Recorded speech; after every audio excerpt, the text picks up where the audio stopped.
Hello बच्चों, let's read our question. The type of vertebrae seen in pigeon is. किस type की vertebrae pigeon में मिलती है? Option A acoelous, B procoelous, C acoelous, D heterocoelous. जो की concept है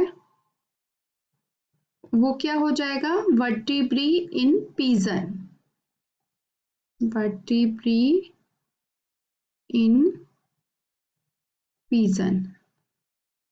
पिजन की जो वर्टिब्री होती है वो कैसी होती है, हमें ये बताना है। तो पिजन क्या है? एक बर्ड है। तो ये फाइलम इसका क्या है? कॉर्डेट। सब फाइलम होता है वर्टिब्रेटा। तो ये वर्टिब्रेटा में आता है, यानी जिसमें वर्टिब्रल कॉलम इसमें जो है वो प्रेजेंट है। वर्टिब्रल कॉलम जो होती है वो प्रेजेंट होती है। अब ये जो वर्टिब्रल कॉलम होती है ये बहुत सारी वर्टिब्री से बनती है। तो वर्टिब्री जो होती है वो डिफरेंट टाइप की होती है। Different type of vertebrae.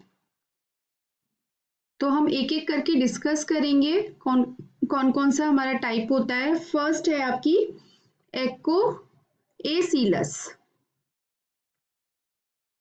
एसीलस होती है।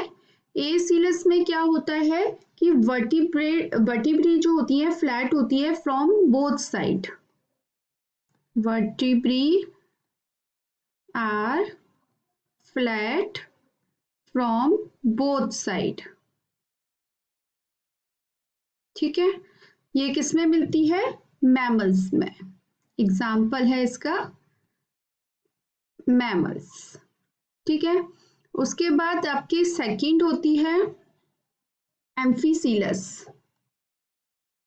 एम्फीसीलस। एम्फीसीलस में क्या होता है कि कैविटीज प्रेजेंट होती हैं both side of centrum. Cavities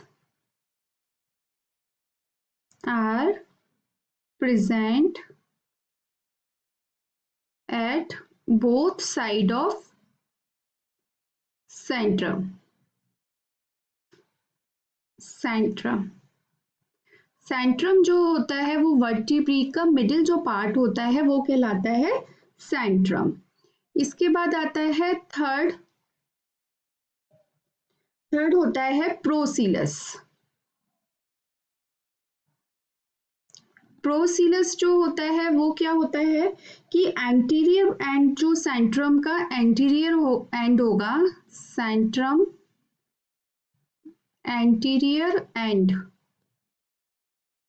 वो कैसा होता है? कॉनकेव शेप का होता है। जबकि पोस्टीरियर जो एंड होता है, पोस्टीरियर जो एंड होगा वो किस शेप का होगा? कॉन्वेक्स शेप का।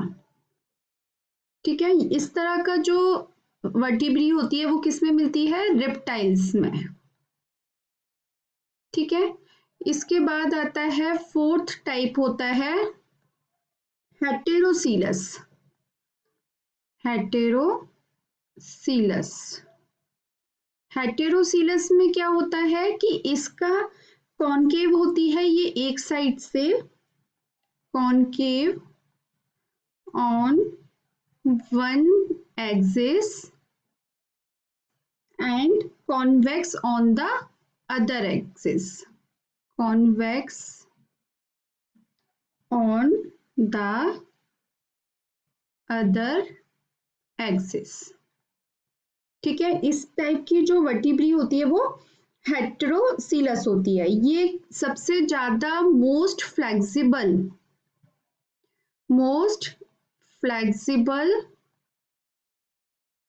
Of vertebral joints. इस टाइप की जो वर्टिब्री मिलती है वो मोस्ट फ्लेक्सिबल जॉइंट्स में मिलती है और उसके लिए ज़रूरी होती है क्योंकि बर्ड्स को क्या होती है? हाई फ्लेक्सिबिलिटी चाहिए होती है फॉर द वेंट्रल और lateral movement of neck without stretching the nerve cord, यानी कि नर्व कॉर्ड को स्ट्रेच किए बिना उनको वेंट्रल लेटरल मूवमेंट के लिए हाई फ्लेक्सिबिलिटी चाहिए होती है। इसीलिए उनमें हेटेरोसीलस टाइप की वर्टिब्री मिलती है। ठीक है, तो हमारा जो क्वेश्चन में पूछा है कि किस टाइप की वर्टिब्री पीजन में मिलती है, तो हमारा आंसर हो जाएगा हेटेरोसीलस। ठीक है, एसीलस जो होती है वो मैमल में मिलती है, ये नहीं होगी। प्रोसीलस जो होती है वो रेप्टाइल्स में मिलती है। एसीलस जो कि मैमल्स में है, तो हमारा हेटेरोसीलस जो कि बर्ड्स यानी कि पीजन में मिलेगी। तो हमारा जो आंसर बनेगा वो क्या बनेगा, ऑप्शन डी हेटेरोसीलस। आई होप आपको ये आंसर समझ में आया होगा। Thank you so much, all the best.